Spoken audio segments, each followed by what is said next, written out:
Imagine being a child who has been torn away from their security blanket, their parents, the ones who stopped the boogeyman from terrorizing the nights and curing their boo-boos when they scrape their knees. Now just imagine how they mightest feel when the CPS meant to protect them tears them away from their supposed abusers and places them with strangers who have zero comforting skills. They need to be calm. They are confused, lost, panicked, and needing their parents, but CPS took them away for the purpose of saving them. The kids don't even know why, and they are told that the parents they attach to no longer want them. What do you think that does? Do you think that this is how protecting children is supposed to look?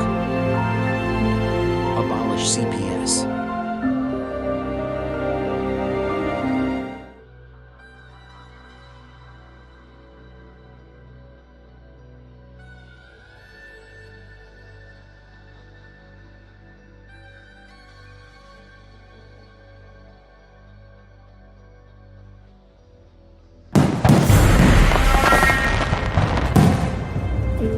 Childhood, growing and developing years of a person. This is meant to be a highly important time to create morals, fundamentals, and skills necessary to be a success. Instead, the trauma CPS creates in these young minds set a path of disaster, and statistics prove it. In nearly 90% of their cases, the trauma is unnecessary. Time is the one thing that can never be given back.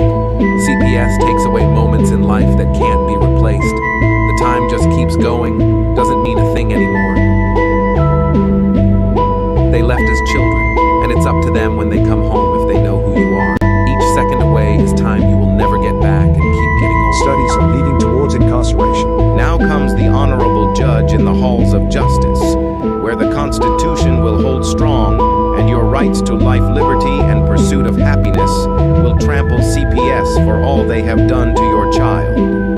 The truth and corruption that's revealed to you is enough to make you sick. This is not America we were sold. Children are being taken from families at the rate of one a minute. It needs to be stopped.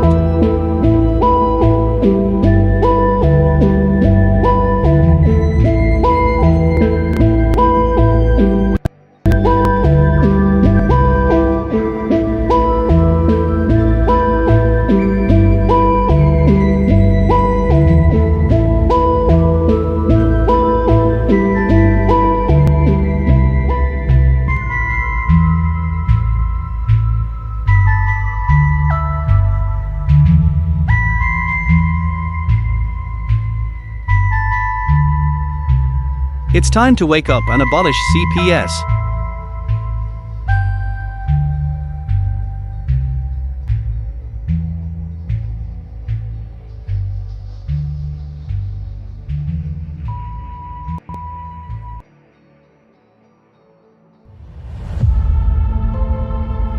Psalm 127:3.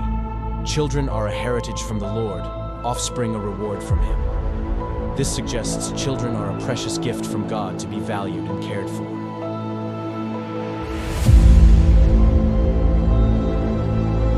In the United States, a child a minute is taken into DHS, CPS, and so on custody.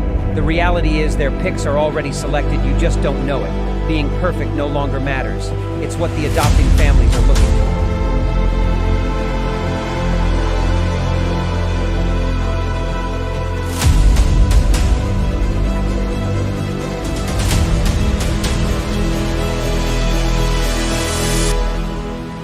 Who is it stealing the children, you ask?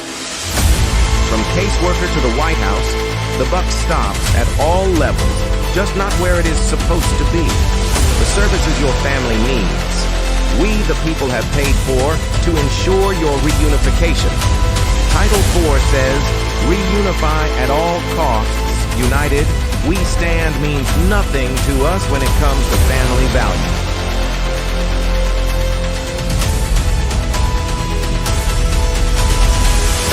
Children are being ripped away from their families. Parents are reverting to addictive behaviors to cover the pain. The trauma caused by child removal is just being recognized, and the results are atrocious. Termination of parental rights is not healthy for anyone, just profitable for the people enforcing the line.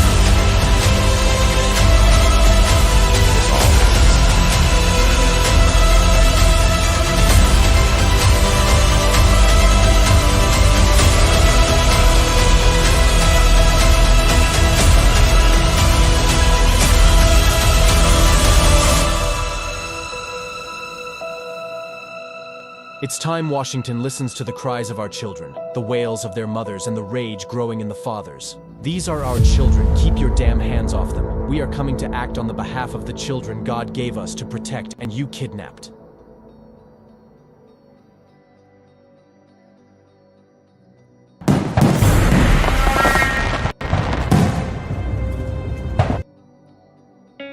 In the United States, CPS makes upwards of $3 billion per day on trafficking and selling our children. The corruption may start with the caseworker, but goes through the judicial system, passing the governor through the Senate and into the White House. The entire system has a hand in the business known as CPS.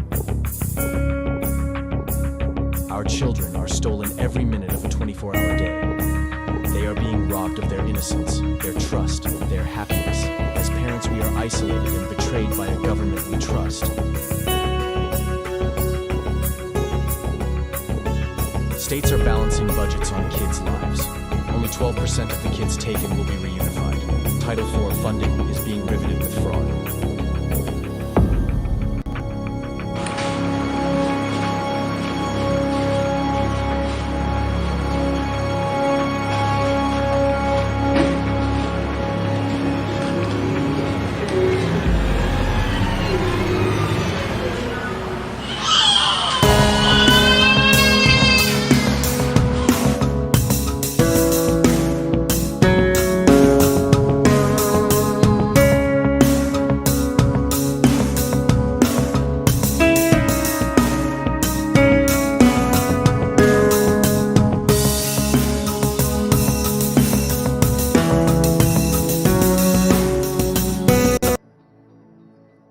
What's up, everybody? Welcome to this Wednesday evening for CPS Victims Hunting Justice. I am your host, the CPS Punisher, and this is going to be a freaking fireworks of a night. Don't forget, we have our chat right here that you can... Oh, it's on the opposite side of me now. Boy, so... Wait, how do I... Right there. There's the chat. You guys chime into that. Ask some questions, leave your comments, whatever. I apologize for last night. I instantly got sick about 15 minutes before the show, so I was not able to log in. And by the time I had gotten a hold of Melissa and everything, it was too late. So I apologize for that last night. But with the guests that we have tonight, we are going to be more than making up for this. They are on their way, so we got a little bit of time to pass here. So that being said, make sure you like, subscribe, all that stuff, share with your friends, do whatever we do. But let's get, hey, Joe Bell, how you doing? She's listening from the side. I love her so much. Josie, you are amazing. You're awesome. Thank you so much for listening tonight. Guys, don't forget, Mondays is Josie Mondays. We're waiting to hear what goes on with her, whether she gets off for the death threats or whether she's going to get her kids back. It's crazy, but make sure you guys tune in on Mondays for her. But let's bring Melissa out here and let's just get it on. What's up, Melissa? How you doing? I'm good. How you doing, Darren? Oh, I'm upright and taking nourishment, or I'm sitting down and doing it. So that's good. I couldn't do that last night. Upright or take nourishment. Right. Yeah, no, you were pretty ill yesterday. Yeah. But hey, we also have Charles on here too. We got him by speakerphone. Oh. He's having some internet technical issues. Oh, I swear they're doing that on purpose. Charles, how are you doing, buddy? Oh, I'm okay. Back in New Orleans. Yeah, well, you sound good. Oh, well, I've been seeing nothing but doctors since I've been back, and they all find me alive. But yeah. to their dismay, right? And I watched this thing the other day about this doctor that his idea was to get rich, and it wasn't happening. So what he did was he went out and he started telling his patients at his doctor's office that they had cancer, and then they he would treat them truly with chemo and everything, and then they didn't have cancer. So he became like this supreme cancer treating doctor. But he was really treating people for chemo, making them go through all of that stuff treating them for cancer. I remember seeing that. He got charged, didn't he, criminally? Yeah, he got in big time trouble for doing that. But I was thinking, I'm like, well, CPS is saying that we're all bad parents. I mean, they're lying about that, right?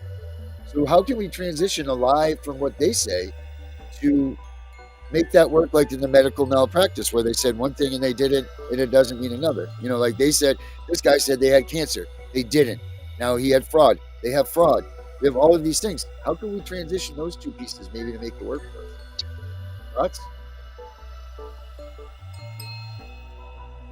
So, Charles, what he's asking is, how do we, as people, as citizens, file warrants against people, against our government officials for their criminal wrongdoings? I mean, all right. Let's consider something bigger. I realize you both think that CPS is the biggest lie ever, but what do you two believe about 9/11? Well, That the FBI set it up just to racketeer a bunch of money off of a false setup war? Well, might not have been the FBI. I think there are other candidates, but the FBI certainly knew about it. The security team that was in there, you know, like the whole thing. We know the truth about that. Come on, everybody. Right, okay, but do you see where I'm going with this? What can you do to hold the government responsible for the murder of 3,000 people on a single day? Yeah, well, you know what? All I care about and what people care about is their kids, man. We've lost our kids. That's what's important to us. You know, like I know, but I mean, but if you can't do anything about 9/11 or Pearl Harbor or the Murrah Federal Building or the Weaver siege or the Branch Davidian siege, when you can't do anything about actual televised murder, which we've had quite a few of in the United States. If we can't hold the government responsible for actual televised acts of murder, what do you think we can do about all their other violations? Well, here's the thing.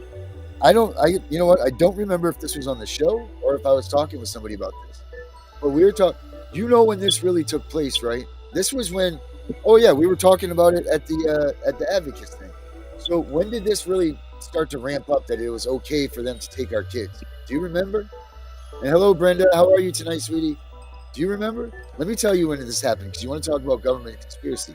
Do you remember the picture? I think the kid's name was Elian Gonzalez, right? Was that the kid's name? Oh, no, during the Clinton administration. Right, when Janet Reno sent those guys in there, and the picture on the front page of that was the militarized ATF grabbing young Elian Gonzalez, correct? Right? Remember that picture where he was scared to death? You know what? That was their test. That was their test because you know what? No one was outraged about that.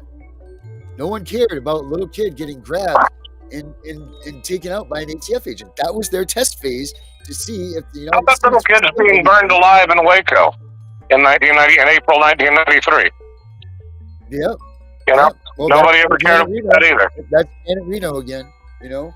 But what I'm saying is that was their placard to find out what the United States was going to do when we started removing our children, because nobody gave two shits about that kid. Janet Reno, I don't know if I've told you this story, but Janet Reno is the person who ordered my prosecution and my ultimate disbarment in the 1990s.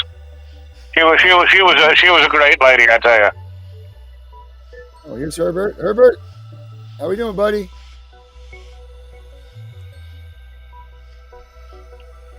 Well, that's how good Herbert's doing. He's waving. He's doing stuff. He's out getting his exercise. I don't know. It's just a bad tech night, I think. No, Herbert, it's good. Doing, bud? Fine. How you guys doing? How are you, Darren? I'm doing all right. Herbert, I heard that Melissa sent you on a mission today. How did that go? Yes, I did. I made a bunch of phone calls, and I've called California. What else?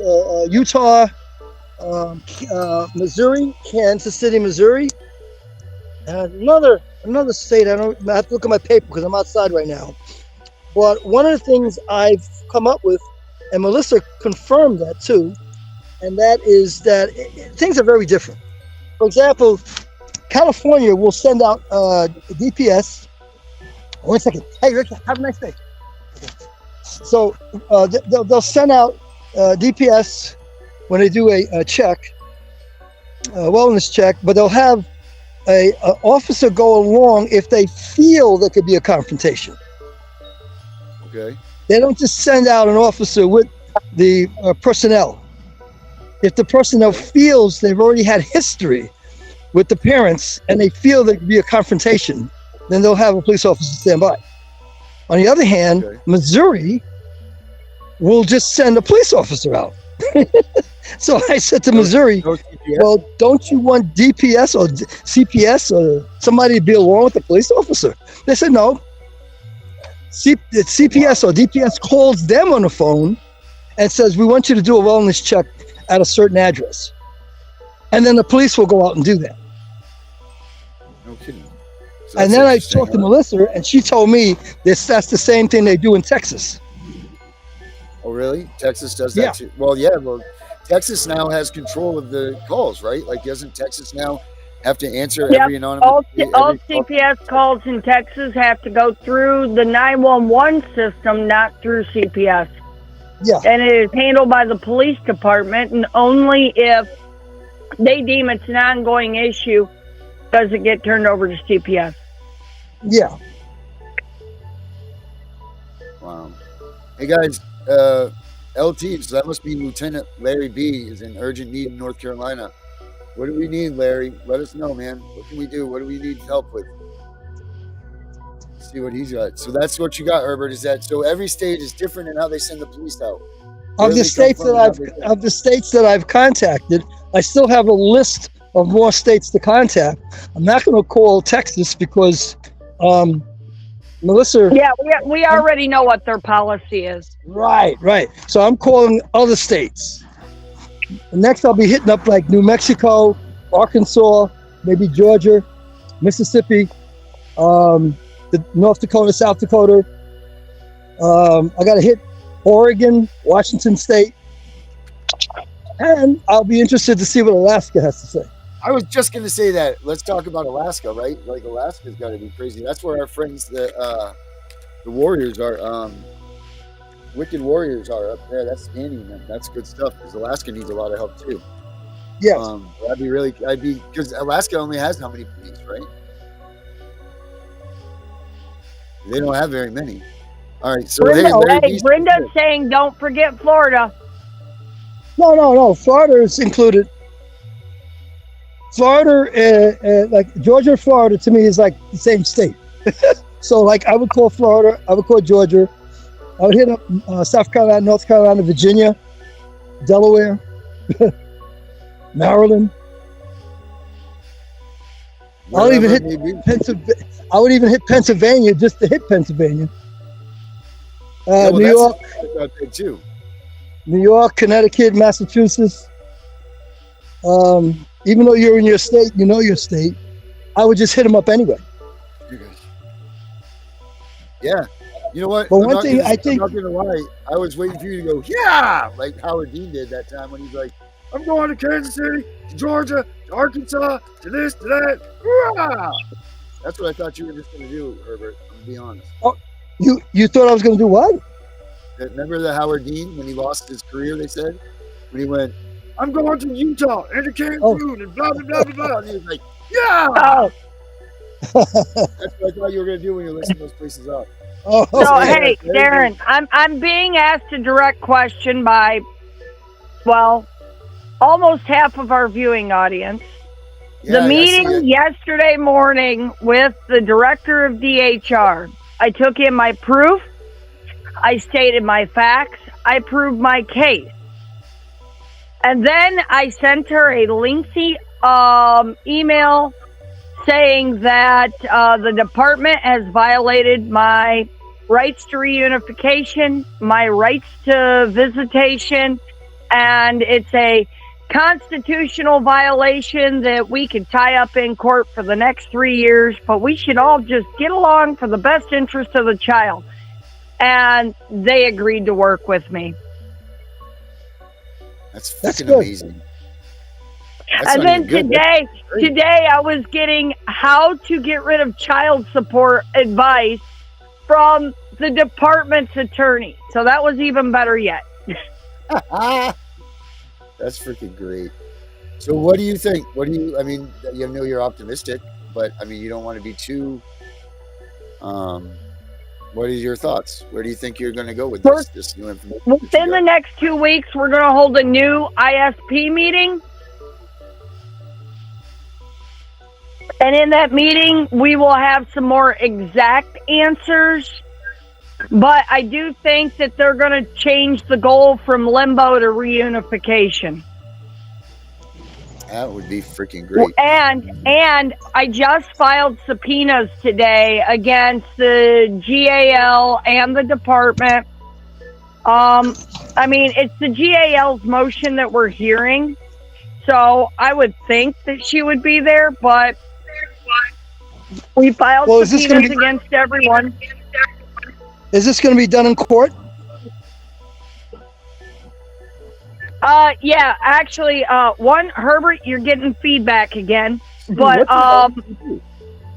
anyways, yes, I have an upcoming hearing June 13th where we're going to hear their motion to decide whether or not my child is going to go back into a foster home where we have pretty much confirmed abuse. So based on what I'm hearing from one of the attorneys of the case today, we subpoenaed the original director that was committing conspiracy and is in the process of being sued for conspiracy. We're subpoenaing her, and he's going to use this hearing almost like a deposition to question her close relationship with the foster parent that is demanding the child. And we're going to use all this to work together. Oh, hey, look, Cheryl's here. All right, Cheryl's in the house. Hey, Cheryl. Hey, Cheryl. How y'all doing? What's up? Nothing much.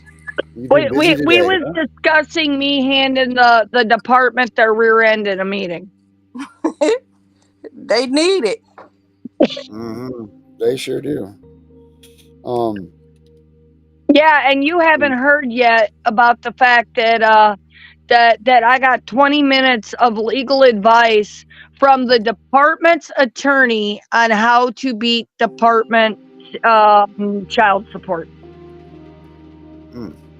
And get money back from them. They told you what? The attorney for the department, because he don't handle child support. He just handles custody. He was telling me how I need to make sure that they put in an order of child support matching the other two orders for Junior for $50 a month, because Junior gets like $3,000 a month in Social Security. Okay? Wow. And he says I need to mandate that they put in one for $50 a month. That way, all that overpayment, if the kids return, I'd get that back. Oh, wow. And then he was telling me how to get rid of Sarah's child support. And he says, look, he says, I'm technically not allowed, nor should I be giving you advice. He says, we're just going to say that this is a hypothetical conversation.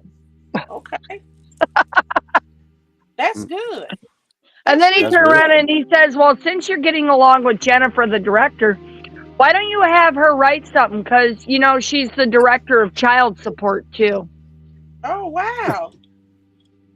That's good stuff. Girl, look at God. How did he get on there?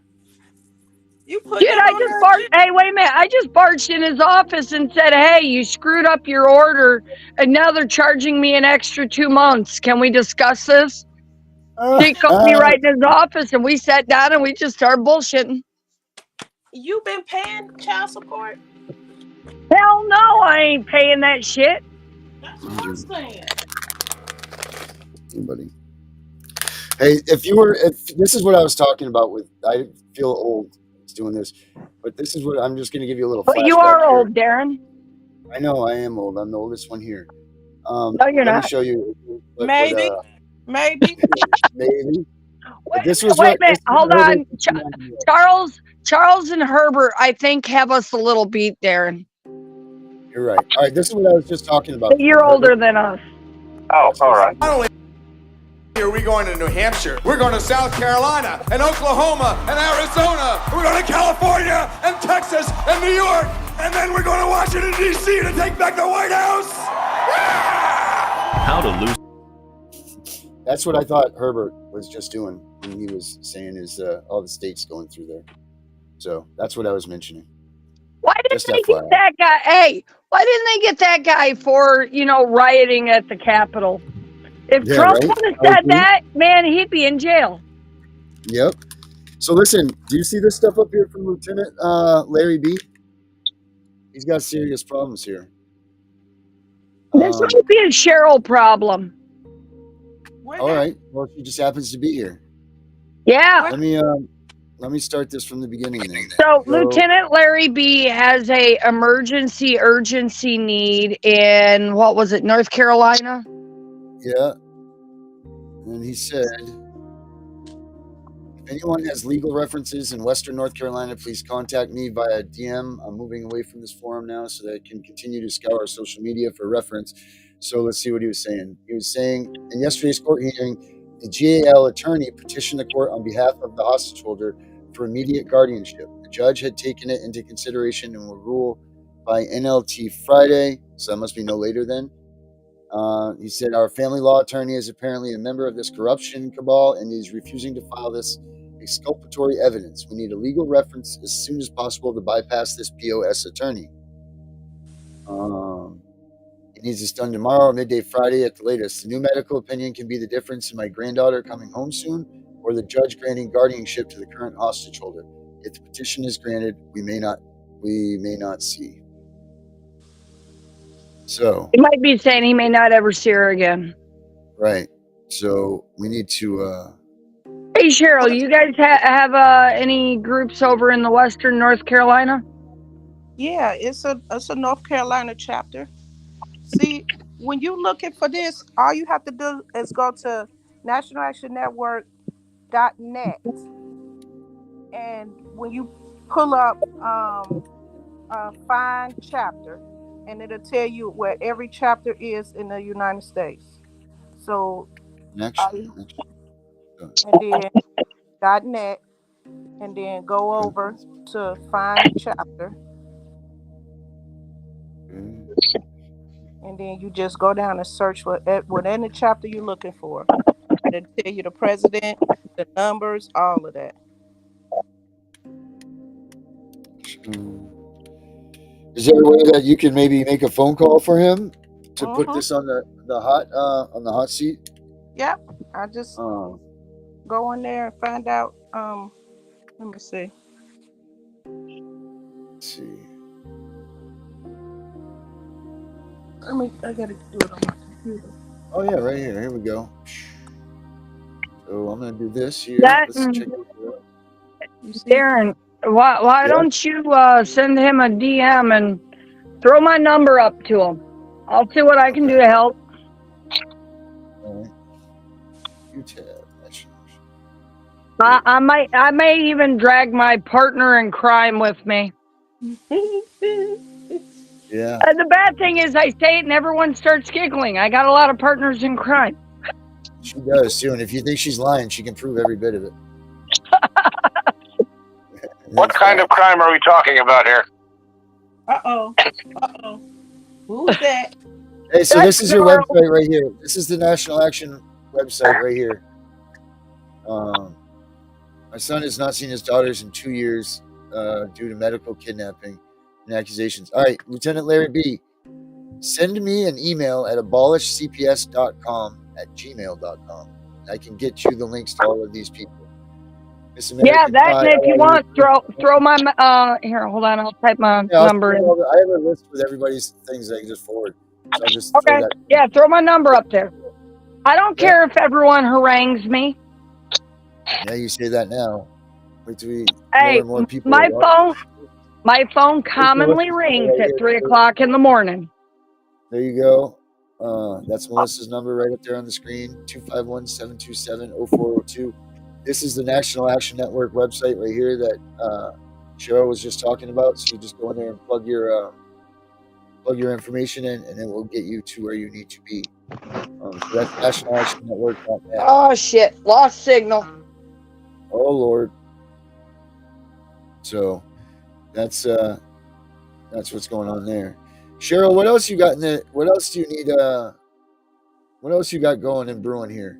Hey, are we gonna do something fun? I heard. Did I hear that we were gonna build some sort of amazing thing? Yeah, I'm not working with the group that we was on that call with, but I'm Right. gonna be putting together some stuff to get us our own advocacy class started.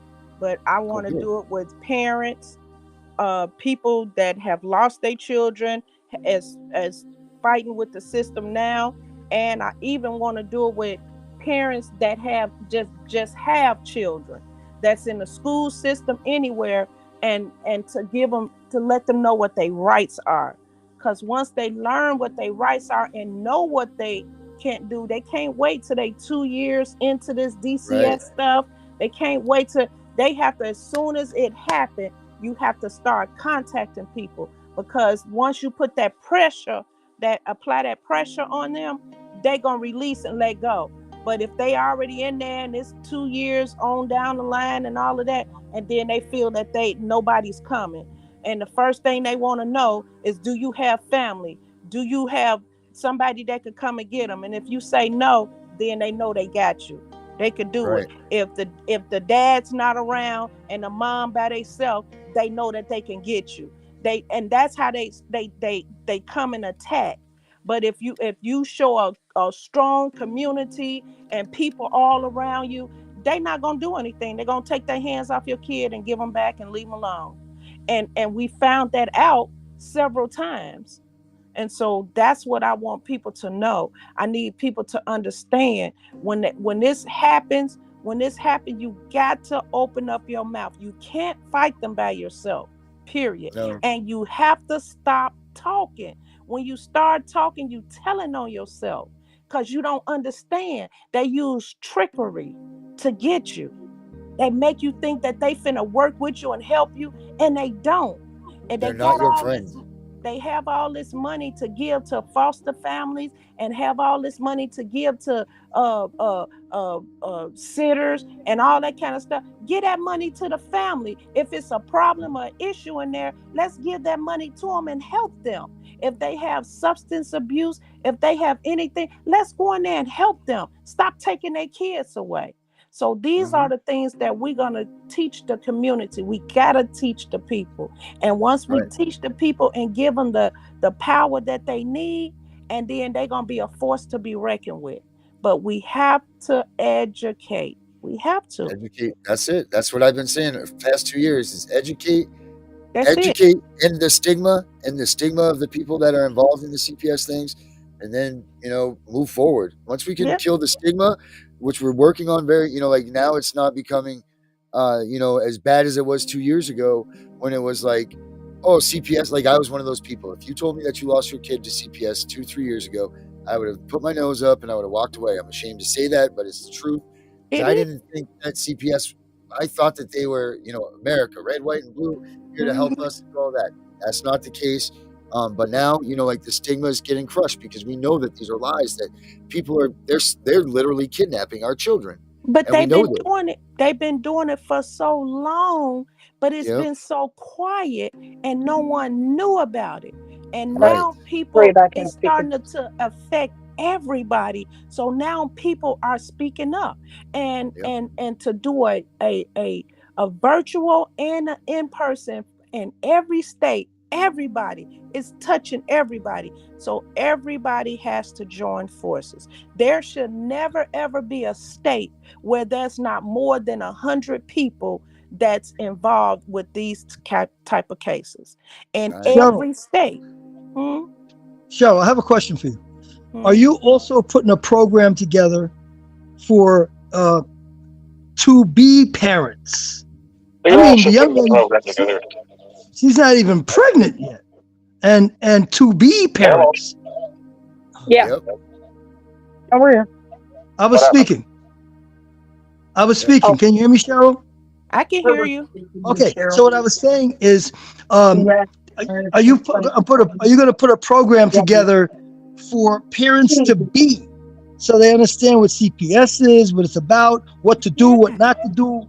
That's what I was saying. That's for Okay. everybody, especially the people that's have newborn babies. Because one thing people don't realize, and this is what everybody in the whole United States has to do, that has children, especially in public school, anywhere. They have to, first of all, the mother and the father has to go establish custody, because the mother don't have custody. Just because you had the baby don't mean that you have custody of it, and the dad does not have custody. So both parents need to go establish custody of the child. They have to put their own parenting plans together, and then they need to go find members of their family to have a power of attorney over the children. So if anything ever happened, it'll be something already in place. Then they can't just come and take the kids. So that has to be taught. Just because you had the baby don't mean you have custody of it. And if you and your boyfriend or girlfriend is going through problems, and now y'all not together no more, and now y'all fighting over this child, go establish custody. Especially when y'all still loving each other, go and establish. And parents has to know that, and they don't know. And then all of a sudden, now they in the battle. Now DCS done came in because everybody fighting over the kid. Now DCS done eased in there, and they done took them. That's right. I agree with you. And I think that even more than that, if you're a parent that, let's say that you've had a prior possession of weed, therefore they want to argue that you have drug history. You have a parent with a clean record, give your parent guardianship. Even though you have possession of your kid, have a standing guardian over your kid. So when they come to screw with you, they got to prove your parent to be improper, not you. That's right. Because and then if you know your house is dirty, if you know you dirty, if you know you about to get in trouble, go get all this stuff established before it hits the fan. Because you can't come crying. You cannot come crying and whining after the fact. See, we have to be. So if the mom is dirty and that's discovered in a hospital after birth, you're saying that the guardian can take the child. No, if you're doing drugs prior to giving birth, go establish it ahead of time. That's right. No, I'm saying you establish that, but once the baby's born, then the baby has to go to the guardian, not the CPS. It said, that's my child. I have guardianship over the child, and I'm coming to get it. And all even though the baby has been tested, and the baby's also dirty.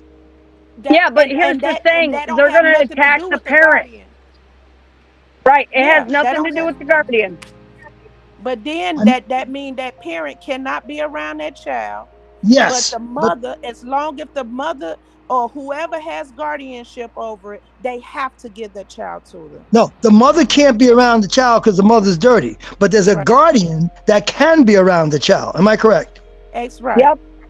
Okay. Yep, because the mother can easily stand in front of the judge and say, Your Honor, I know I'm a screw up, and I know I can't fix me. That's why I appointed a guardian in the beginning, so that no matter what, my child was safe.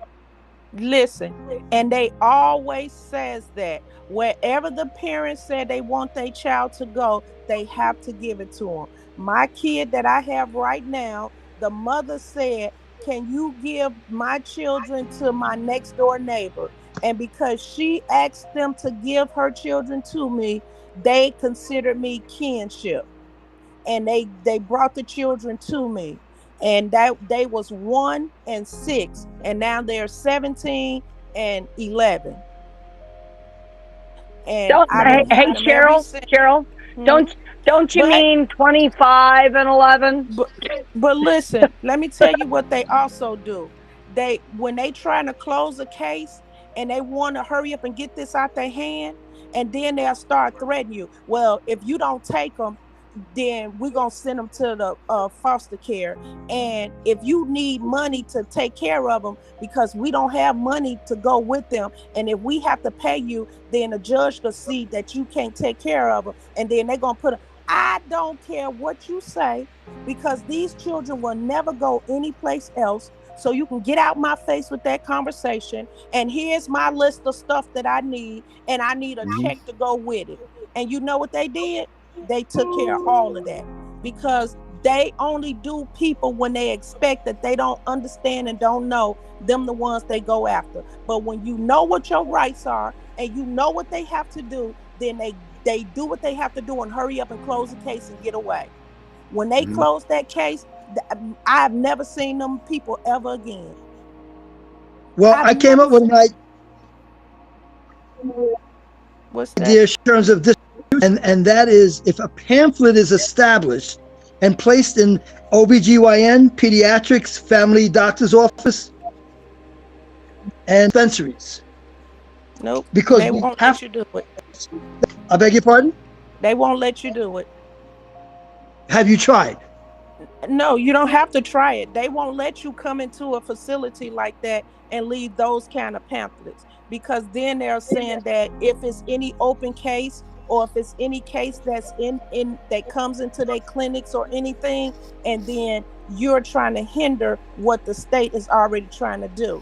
So the best way to get to them is when the parents is pulling up and dropping off their kids and picking them up. You go there. When the parents are going to the grocery stores, you go there. When they in the libraries, you go there. Anywhere they at, any recreational. Those are kind of places that you have to do. Good. Also, I'm thinking about high school girls. Look, you know, like, let me tell you.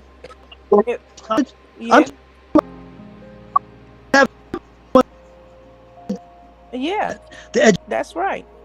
Well, then that means we have to meet them not at the school.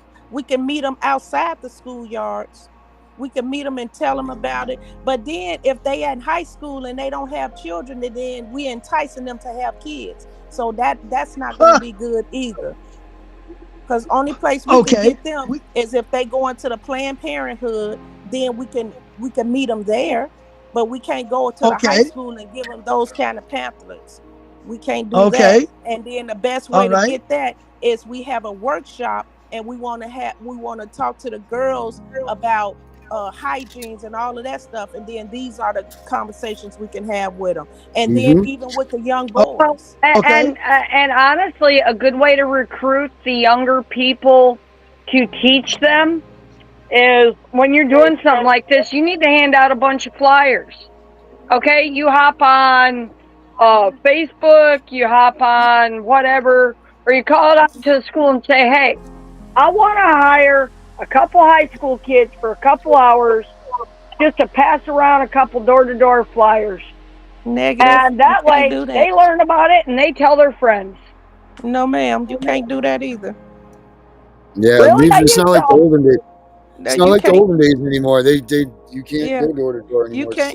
You can't do that with kids. You can't do that with young kids. Only way you could talk to young kids that's in high school is to have a workshop or something for young girls, and then we're gonna have pampering, we're gonna have conversation, and then you could talk with them about it. But you can't take them. That means for young girls, and that should be included in them. Well, not in the schools though, because you know they took. But don't no, they took all of that out of the. They took all of that out of the schools. Yeah, they took all of that sex education and all of that. Took all of that stuff out of the schools. Okay. Yeah, so that's the only thing when you have programs. Now, what about? I got a solution. Yeah, now you can do them in there. Oh, you could do them in all of the churches all day long. Well, we could do that all day long. Yes. You know, we could hit up with ministers and pastors and stuff like that, and have things hate the ministers and pastors, yes, because they probably don't know. Yeah, Yeah, some of them probably the problem. Right. There's a whole bunch of people. They know they part of the problem. They get paid to be quiet and let us take these kids and don't work. It's a lot of these organizations. It's a lot of these people getting paid to be quiet. And when people come with complaints, don't let them, don't come after us. And so I'm gonna give you $150 million to shut up. I'm gonna let you go build you headquarters to be quiet. And so, money walks, bull crap talks. They ain't listening to you. They listening to that money. And that's why we have a hard time. And that's why some of these organizations don't help no one, because they've been paid not to. So that's why we have to figure out the system ourselves. And we have to go after them ourselves. And we have to start speaking up ourselves. And the only way we could do that is to educate the community. Let them know what's actually happening and let them know what their rights are. And once you tell people what their rights are, then they'll be a force to be reckoned with. Okay, I see Charles sitting there chopping at the bits. Hit it up, Charles. I know you're gonna come up with something. Come on, Charles, bring it in. Well, I wanted to be, on, and so all of a sudden my Wi-Fi seemed to be working. But anyhow, I hear what Cheryl is saying about the planning stage, and I'm really very sympathetic with that.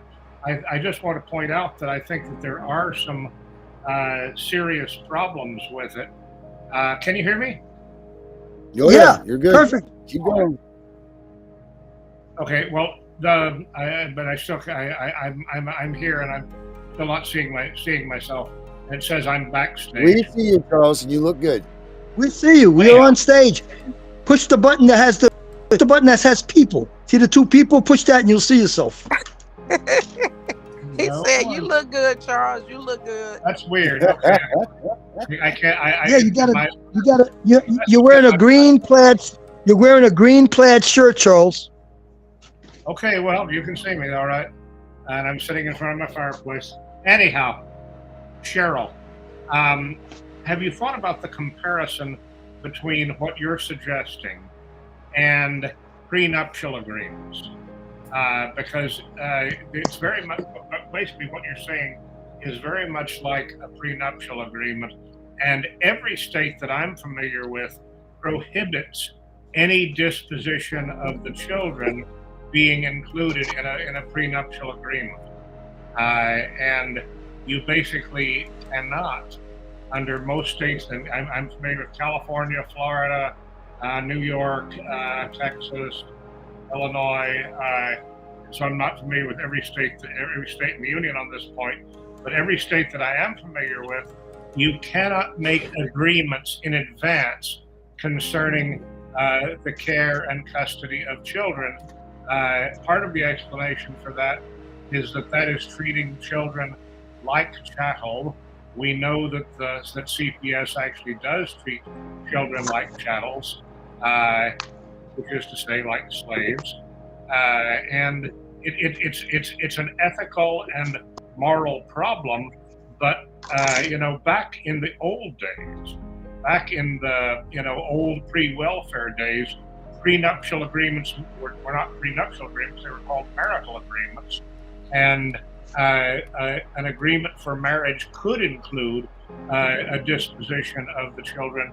And I totally agree with you that we need to go back to that system, and that we need to restore basically the status quo of contract law concerning marriage and children to where it was really in the 18th century.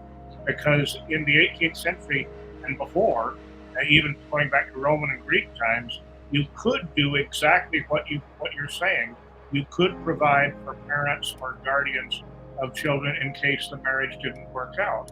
And I think it's absolutely brilliant what you're talking about, but I wonder how it's going to shake out in litigation if people try this, because I don't know if Tennessee and North Carolina and Alabama are going to be different about this. And yes, in Louisiana, there's a provision also that you cannot contract in advance concerning the disposition of children upon the breakup of a marriage or other relationship. And so, I mean, have you considered that issue, and have you run into any litigation concerning that issue? So I'm not talking about married couple, because It doesn't matter. It doesn't matter. but Unmarried couples have even less recognition before the law than married couples. So what I'm talking about is people that's single, women and men that have children together. Okay, well, but that's still a matter of contract, and it's the same effect as a prenup agreement that tries to dispose of children. So what it is that the mother and the father go down to the court, and both of them go and get joint custody of their children. And has it happened? Yes. Okay, you've seen courts actually recognize that such an agreement? Yes. When I was growing up and I had my children, and my children's father and I was separated, and I went to court because there was a domestic problem. And when we were at the court, the judge told me, he said, I need to establish custody to you for your children. I said, I need to have custody? He said, yes. Just because you had these children doesn't give you custody. You need to establish custody, and I'm going to grant you full custody of your children. Even the one that wasn't his, he granted full custody to me. That right there was an agreement with the judge to give me full custody of my children, and no one had the right to come and get them. And was that published? Was that order published by any chance? It was in Michigan. No, I'm sorry. It was in Memphis. I was in Memphis when that happened in 1993. It's very interesting, but all I can say is I think that if it were ever challenged or litigated, I bet they're going to come into problems. The courts will tell you, if neither one of the parents have custody of the child, and if they're going through a court battle, then wherever the child is, that child stays there until the judge makes a decision. So if I had my children and neither one of us had custody of them, and we were going through a court order trying to establish custody, then they will tell me, if my kids were with my kid's father, then he will have to keep the kids until we figure out something. So just because you have it. Is there any statutory basis for this? Well, Charles, what she's saying is that any couple, married or divided, just go down and petition for custody of their child. Well, I mean, that's no different than CPS petitioning for custody of our children. Well, I'm just saying, will that actually hold up against intervention by CPS? So that means that the mother and the father establish joint custody. Then they have their parenting plan in place. So if the mother is doing something and her children will be taken away, then they have to automatically give them to the dad, because the dad has custody also, or the dad is the next person in that they have to give the custody to. But most of the time they're supposed to. Right. And I'm just asking, is there a statutory basis for this in Tennessee? Look at Mississippi law on custody and visitation. That'll tell you everything you need to know. It goes over presumptions, it goes over parental equality, it goes over a whole slew of reasons. It gives cases like Albright and Albright. Yeah, same thing in Michigan. There's Mississippi codes there. There's all kinds of things right here. If you look up, Charles, in Michigan, when Sarah got involved with CPS in Michigan contacted me and said, hey, we're the Michigan Department of CPS. We're contacting you to let you know that your daughter and her father, your daughter and her father are involved in a investigation, and we need to make you apprised of the situation. So they told me what was going on, and it continued on for a couple weeks. And then I even had to go up to Michigan 3 times in 1 week for 3 different meetings, and then it was rendered that the best interest of the child was served by sending her back here with me to do services. That's what started all my crap here. But what does that have to do with parents making an agreement relating to the disposition of child custody? I don't see what that has to do with. Well, we had a custody petition, and because it was on record, it required the department to contact me. See, me and him have never been married. So then, Charles, why don't we just have them to do that, and then your answer will be your question will be answered if it happens or not. Because as it stands right now, people don't know that they have the right to go and get custody of their children, and the schools is the worst place ever for our children to be. I mean, custody of them. And if they don't have custody, then they're in trouble. Can y'all hear me? My intuition. Yeah, we can hear you. My intuition is that you're absolutely right from a moral standpoint. Can y'all hear me? Yep. Oh, yes, we can hear you, Cheryl. My intuition is that you're absolutely right from a moral standpoint, and I'm just wondering I don't know what's going to happen. Can y'all hear me? Yep, we can still hear you, Cheryl. Nope. I have a feeling that she's got a weak signal. It sounds strong on this end, but anyhow, do you hear what I'm saying? That I think she's morally absolutely right, and I really like what she's saying. Charles, check your email. I just sent you everything that you need. I just sent you everything you need, Charles. Look at your email. What? Look at Check your email, Charles. I just sent you everything that you need to tell you that she's right about what she's saying.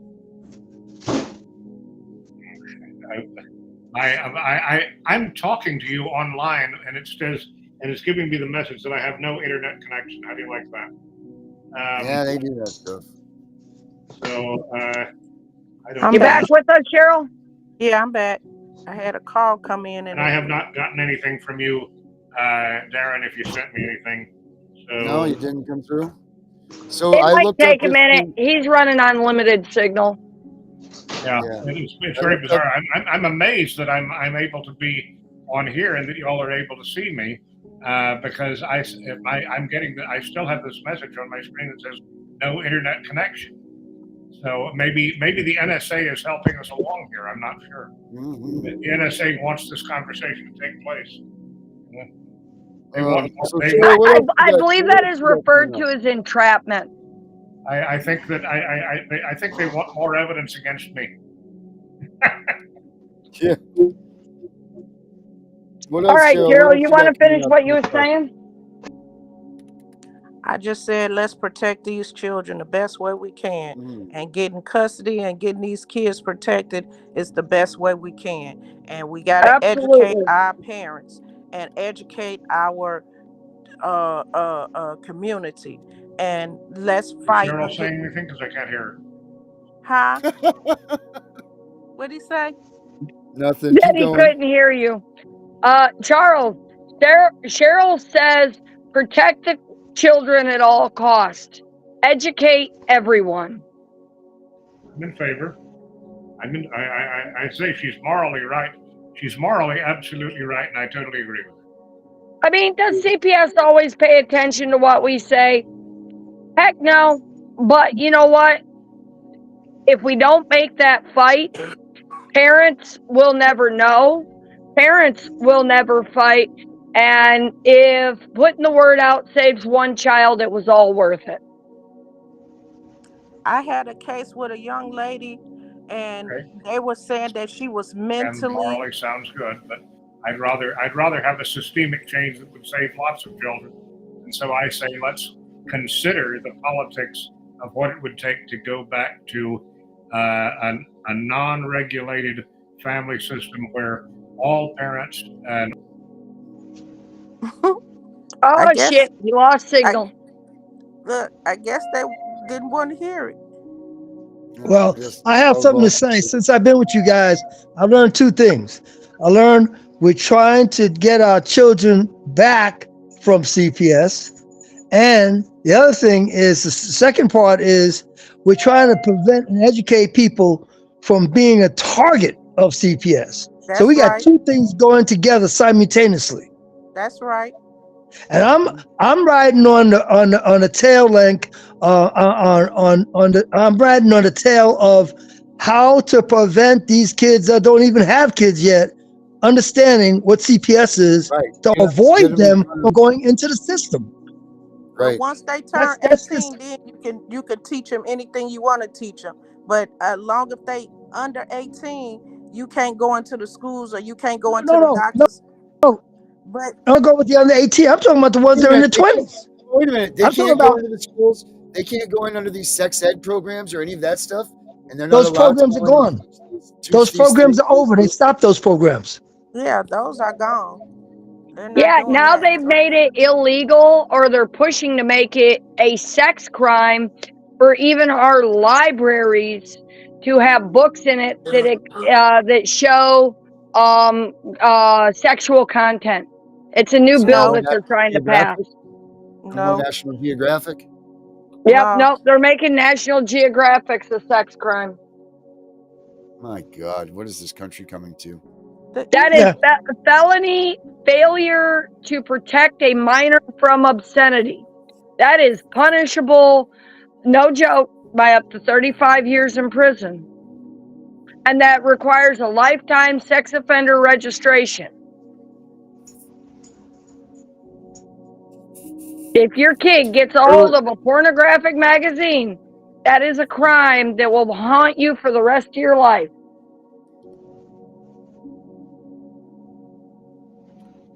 Wow, this is getting out Somebody wants your number, Herbert. Well, I wanna go after those parents who said they just got married, they're gonna have children, they're in their 20s, and educate them about CPS. They don't have a clue. They just think bad people, bad parents have their children taken away. They 50-year-olds don't have a clue until it happens to them. Nobody has That's a clue until That's it happens to them. But we have to start an education. age to it. It's just when it happens. So but we got everybody. But if we start that education campaign and talk to everybody what CPS does, how to avoid being on their radar. That's right. And that means take care of your Herbert, children.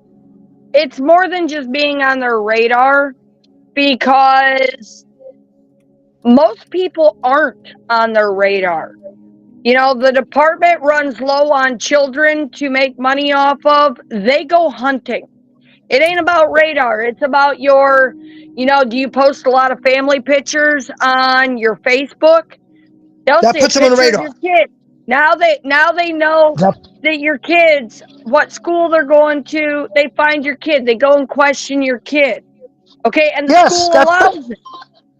Yeah, but that put them on the radar. So we got to tell them not to do those things. It's not doing anything wrong. I mean, by the definition of what you say is being on the radar is breathing air. We can't all kill over and die with our whole families just to avoid the radar. There's things that are out or not, whether we have a picture on our Facebook of our family that's going to make our child the next victim, let's be prepared to fight them.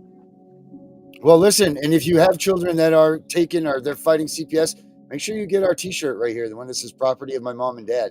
Stop CPS corruption. You click this. I told you, Darren, I want to get 2 of those and put them on the kids at the next visit. Listen, what I want to know is, do we have these children and we're just the babysitter for the government? I mean, that's what I'm thinking. I was thinking more like we were the puppy mill for the government. Huh? Well, you don't own your children. You don't own your children. We do own them, but once we sign the birth Cheryl, I was saying I think we're more of the puppy mill for the government. But listen, once we sign a birth certificate and get a Social Security, now we just gave them a ward of the state. Yeah. Yep, blank, just like period. title for a vehicle. Yep.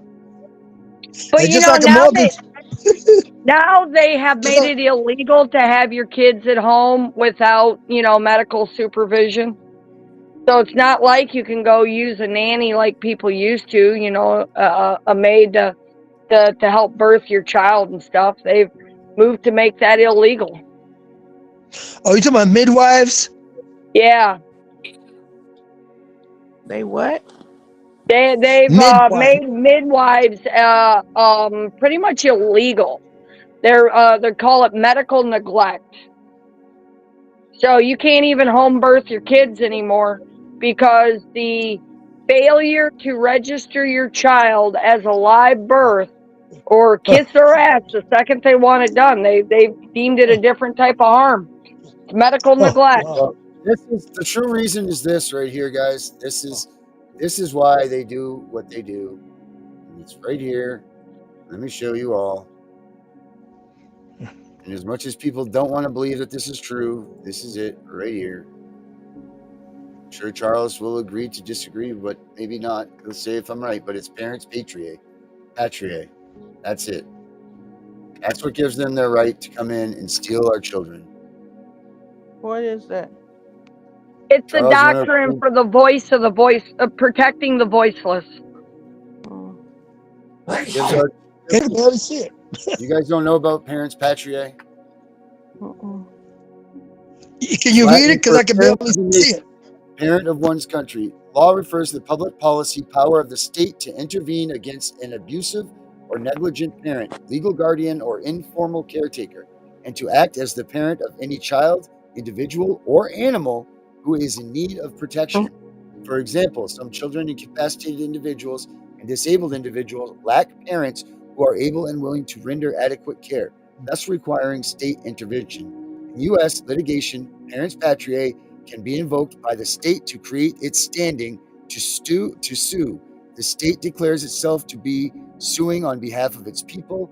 For example, the Hart-Scott-Rodino Antitrust Improvement Act of 1976 through Section 4C of the Clayton Act permits state attorneys generals to bring parents patriae suits on behalf of those injured by violations of the Sherman Antitrust Act. I suggest all of you take this tonight and read Parents Patriae, and you guys will have a full understanding of why this is going on. And maybe it will help fight this thing a little bit better because everybody's ignoring the fact that this is in place.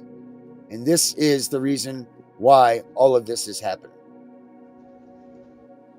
So go to Wikipedia and check out Parents Patriae, read it, understand it. Hey, Darren. And then let's focus on tomorrow.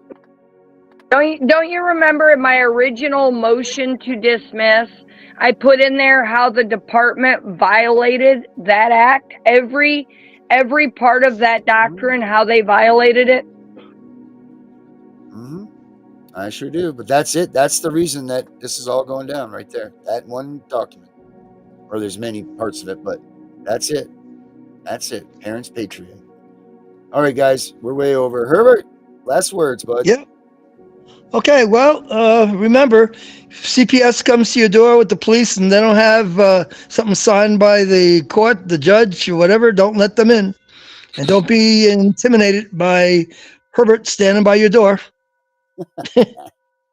Melissa, last words. Love your kids. You are their hero. Fight for them and never quit. All right. Cheryl, how about you? Last words? Well, I just want to say once I start putting this training and workshop together, I just want everybody to get on board, spread the word, and let's save our babies. Because our children are our future. If everybody's taking our kids away, then who's going to be there for us when we get old? So let's take care of our babies. Yes, ma'am. That's damn right. You're damn right. All right, Charles, you're up, my man. Last words.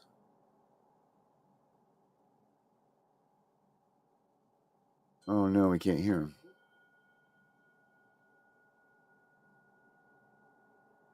Charles, are you on mute or something? I can read your lips, and I'm always looking forward to your last words. But we've son of a bitch. All right, Charles. We'll sketch you on the flip side. All right, guys. So, I advise everybody go take a look at Parents Patriae, and if you're in this stuff, because that's going to tell you a lot about what is really going on. We all talk about these laws and all of these things, but in all reality, Parents Patriae is the reason that we're in this. We need to understand it, read it, and it comes given to you at birth. So check it out, please, tonight. We'll see you all tomorrow night, same time, same place. I'm the CPS Punisher. I'm out of here.